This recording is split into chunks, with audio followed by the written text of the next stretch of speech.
soft drawing materials by Alexander Rishkin. With soft drawing materials, every small movement of a hand can result in bolder strokes, so you need to feel the hand pressure very well. If you are used to working in graphite pencil, there is no need to explain what a pencil is, but soft materials are quite specific, and artists use them to achieve their aim faster.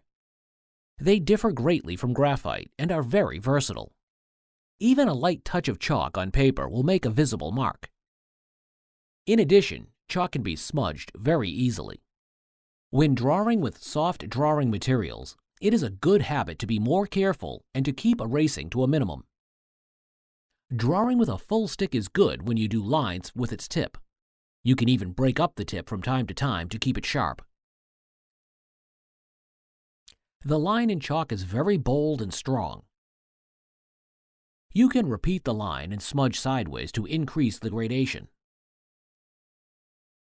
There is another way to draw lines, not with the tip of the chalk, but with its side edge. In this case, the line can be slim and uniform, or if you rotate the chalk along the way, you could achieve varying width of the line. The pressure on chalk can be varied to make lines darker or lighter.